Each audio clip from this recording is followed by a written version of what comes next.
இந்திய சினிமாவின் பிரபல இசையமைப்பாளர் இளையராஜா.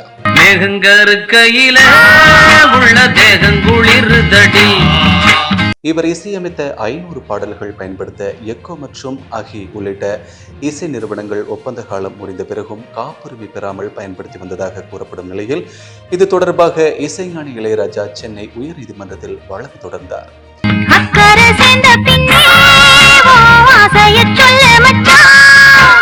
இவ்வழக்கை விசாரித்த நீதிமன்றம் தயாரிப்பாளர்களிடம் உரிமையை பெற்று இளையராஜாவின் பாடல்களை பயன்படுத்த இசை நிறுவனங்களுக்கு உரிமையுள்ளது என்று உத்தரவிட்டது. இதை எதிர்த்து இளையராஜா மேல்முறையீடு செய்தார். இந்த மனு மீதான விசாரணையில் பாடல்களை பயன்படுத்த இசை நிறுவனங்களுக்கு இடைக்கால தடை விதிக்கப்பட்டது.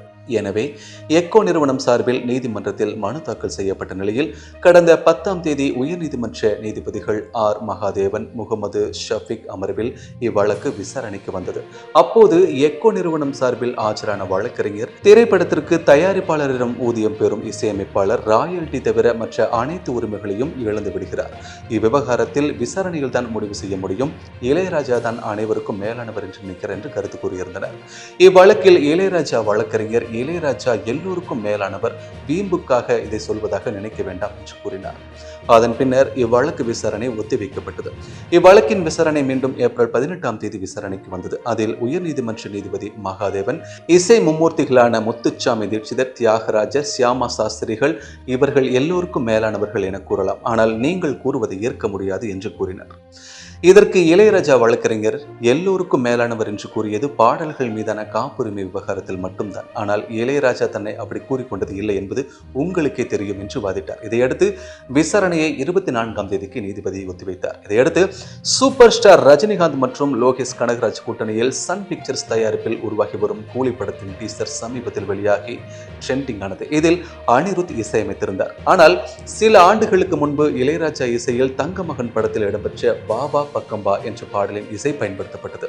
இந்த நிலையில் இப்பாடலை அனுமதி இல்லாமல் அனிருத் பயன்படுத்தி இருப்பதாக சன் பிக்சர்ஸ் நிறுவனத்திற்கு இளையராஜா தரப்பில் நோட்டீஸ் அனுப்பப்பட்டது. அதில் காப்புரிமை சட்டம் 1957 கீழ் குற்றம் என்றும் அந்த நோட்டீஸில் குறிப்பிடப்பட்டுள்ளது. இந்த நிலையில் சில ஆண்டுகளுக்கு முன்பு அமெரிக்காவில் உள்ள டெக்சாஸ் மாகாணத்தில் உள்ள பிளானோ என்ற இடத்தை தலைமையிடமாக கொண்டு இயங்கி வரும் இன்டஸ் என்டர்டைன்மெண்ட் நிறுவனத்துடன் இணைந்து SBB 50 என்ற நிகழ்ச்சியை நடத்துவதாக ஒப்புக்கொண்டிருந்தார். கடந்த 2017ஆம் ஆண்டு மார்ச் 24ஆம் தேதி இந்த நிகழ்ச்சி நடக்க இருந்த நிலையில் இந்த நிகழ்ச்சி தயாரிப்பு பணிகளில் அப்போது SBB மற்றும் குழுவினர் ஈடுபட்டிருந்த போது தான் இசையமைத்த பாடல்களை தனது அனுமதி இல்லாமல் பாடக்கூடாது என்று பாடகர் SB பாலசுப்ரமணியத்திற்கு இளையராஜா நோட்டீஸ் அனுப்பியிருந்தார்.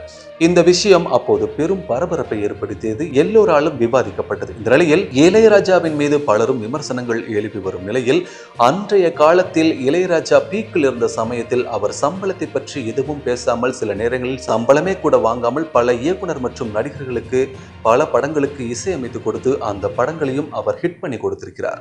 இது குறித்து இயக்குனர் P. வாசு இளையராஜாவுடன் தான் பணியாற்றிய அனுபவத்தை நிகழ்ச்சியோடு பகிர்ந்திருக்கிறார். இதை பற்றி P. வாசு ஒரு தனியார் யூடியூப் சேனலுக்கு அளித்த பேட்டியில், இளையராஜா சாரின் சம்பளம் அன்றைக்கு 1 லட்சத்திற்கு மேல். ஆனால் எங்களின் மொத்த பட்ஜெட் படமே 5 லட்சம் தான். அவர் கதை கேட்டதும் நான் படத்திற்கு இசையமைக்கிறேன் என்று கூறினார்.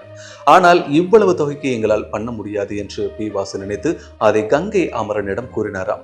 அதன் பின்னர் படத்தின் ரீ ரெக்கார்டிங் வரை வந்தபோது இளையராஜாவிடம் அவர் சம்பளம் பற்றி பேசிய போது, நீ இப்பதான் முதல் படம் பண்ணுகிறாய், முதல்ல நல்லா படம் பண்ணி ஜெயிங்க, ஸ்ரீதர் சார் எல்லாம் என்னிடம் கூறினார் என்று தெரிவித்துள்ளார். இதை சில ஆண்டுகள் கழித்து P. வாசுவை இளையராஜாவிடம் கூறிய போது, அப்படியா என்று இளையராஜாவை கேட்டிருக்கிறாராம். கடந்த 1981ஆம் ஆண்டு சந்தான பாரதி மற்றும் P. வாசு இயக்கத்தில் இளையராஜாவின் இசையில் வெளியான பன்னீர் புஷ்பங்கள் என்ற படம் தான் அந்த படம். இதில் சுரேஷ், சாந்தி உள்ளிட்ட பலர் நடித்திருந்தது குறிப்பிடத்தக்கது.